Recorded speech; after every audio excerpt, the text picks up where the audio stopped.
I'm Pam Turner, the creator and facilitator of the Medicare Facebook group known as Navigating Medicare the Easy Way. I help you to put aside all those fears and worries about getting onto Medicare and enrolling in the right plan by streamlining the whole process for you. I'm covering the 3 things you need to know about Medicare before signing up. Number 1, do you understand your personal timeline? Number 2, why you need to go on an information diet, and I'll explain exactly what that means. And number 3, the only 2 plan types you need to know in order to make a decision. This is going to pinpoint for you exactly what you need to do and when, as well as the pitfalls to avoid to keep you focused through the whole process. One of my favorite analogies is car shopping. I think most people can relate to this. Most of us would agree that shopping for a car can be loaded with pitfalls. My husband and I were even held hostage at a car dealership once.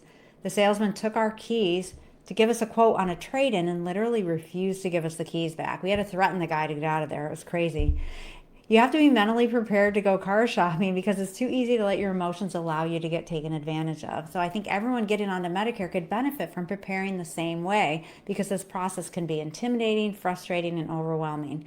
So imagine you're getting prepared to shop for a car. You wouldn't just walk into a car dealership and expect to buy a car with no idea of how the process works, without knowing what you can afford, no idea how you're going to pay for the car. Things have to be in place, right? So you're not taken advantage of. Think about Medicare in the same terms. Can you see how it would make all the difference to be educated on how it works first so that you're prepared mentally, giving you the confidence to make the best decisions? Number 1, the first thing you need to know before signing up is, do you have your timeline planned out correctly? You need to know your eligibility. You'll need to know how your own personal timeline is going to work out based on either your 65th birthday month or knowing ahead of time if you qualify to put Medicare on hold until later and extend your work insurance. Did you know some people keep their work insurance or a spouse's work insurance beyond their Medicare eligibility date? Your Medicare timeline might change based on whether or not you plan to keep working, and part of this process is finding out how the size of your company affects your Medicare. There's special rules surrounding this that you have to get right. Here's an example of some wrong advice. If someone simply tells you, if you're working, you don't need Medicare, that's not a complete answer, and it's wrong. And there's more to the story. So yes, it's true that you won't get penalized for not taking Medicare when you have group health insurance from a current employer or a spouse's job. But what's easy to overlook is if the group health plan is with a small company with under 20 employees, the law says Medicare has to pay first. So even though you wouldn't be penalized for not getting Medicare, if you don't sign up on Medicare, all of a sudden at age 65, you'd be responsible for 80% of your medical costs, since the group would not be primary anymore and once you're eligible for Medicare. So again, this is for a small group, less than 20 employees. It's different for a large group. Now, I talk to so many people that hold off on Medicare because they're with a large company. You can also consider getting Part A of Medicare only if you're still working, but another pitfall to consider is whether or not you have an HSA, which stands for Health Savings Account. If you plan to keep working for several years after age 65 and you thought it was the right thing to do to enroll in your free Part A of Medicare, you'll fall into this pitfall if you have an HSA. Once you're enrolled in Medicare, you can no longer contribute to an HSA, so you must hold off on enrolling in Part A.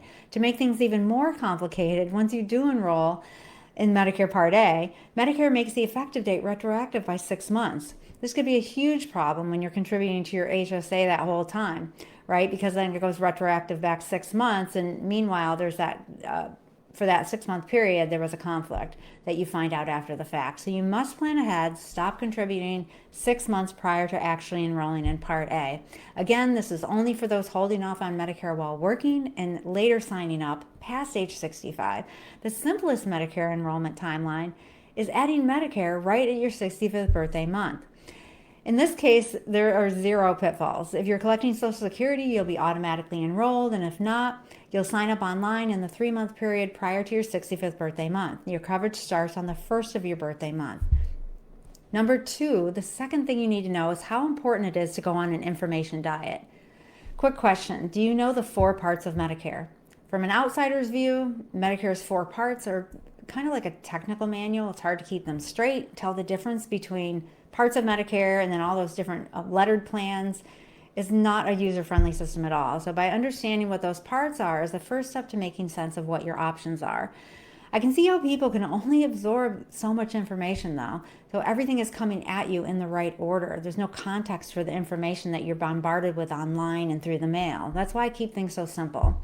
I came to the realization that people need to go on an information diet. That just means to be selective about what you're learning and avoid overwhelm.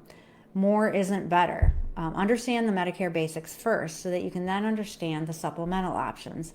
If you follow my simple roadmap that's outlined in my workbook, you'll see that there's only 2 paths to choose from on Medicare, even though sometimes it feels like 10, 20, 30 or more options in your zip code.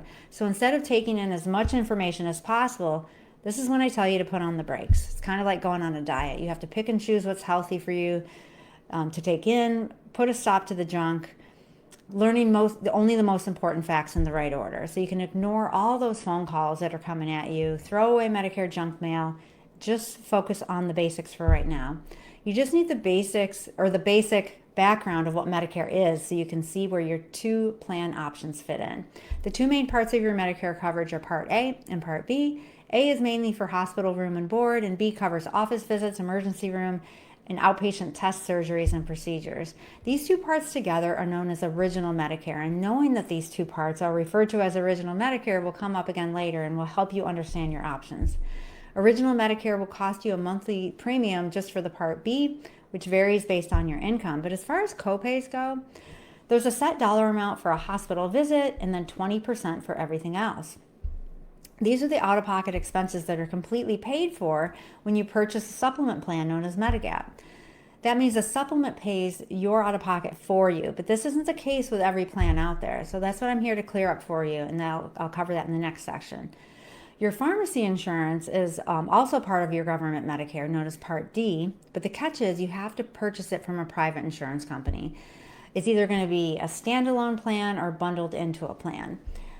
Finally, you're going to learn the only 2 plan types you need in order to make a decision. Now, the most helpful piece of information that you might learn today is finding out that there's only 2 paths you can take when you get on Medicare. This is so revolutionary to most people when they find out because they've been so confused for so long, they can't believe that there's just 2 paths to choose from.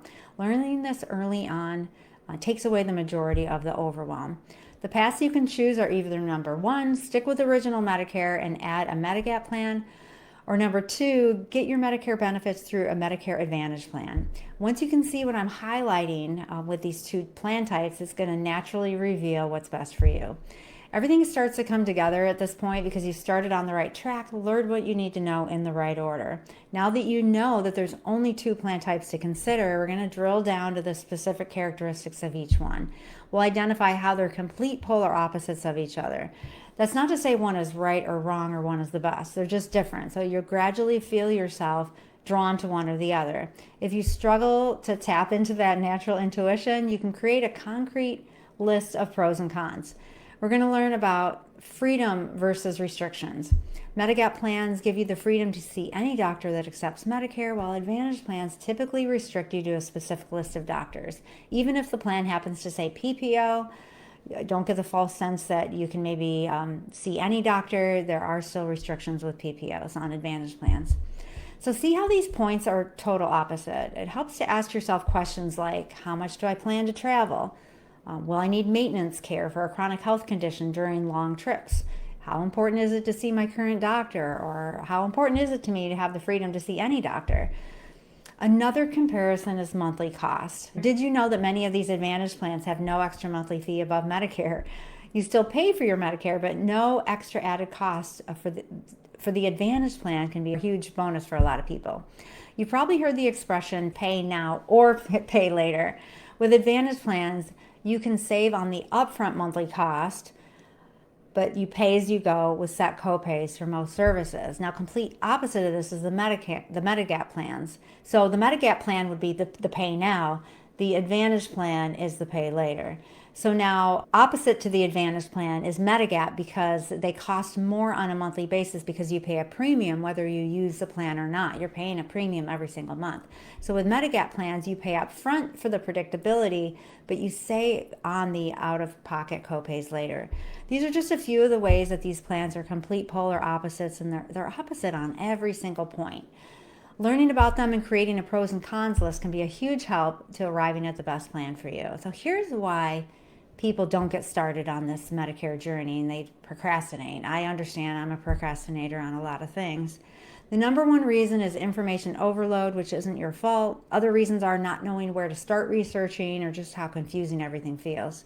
Just a reminder again that you can request my updated 2025 Medicare workbook, which also goes over the pros and cons of Medigap versus Advantage plans and gives you spaces to take notes as you go along and learn. Type the word workbook in the comments below to request a copy. I'm available to help you through this process no matter what stage you're at. You never have to pay to get help from me because I handle your enrollment for you, and whatever company you choose pays me to submit your application for you. Another bonus is you get me as your advocate for the life of your plan. I'll drop my calendar link down in the comments below for you to get started. If you have any questions, also ask them in the comments. I will be checking back to see if you've requested the workbook or if you've asked a question. And again, I'll be dropping that calendar link down below. Enjoy the rest of your day, and I will see you in the next video.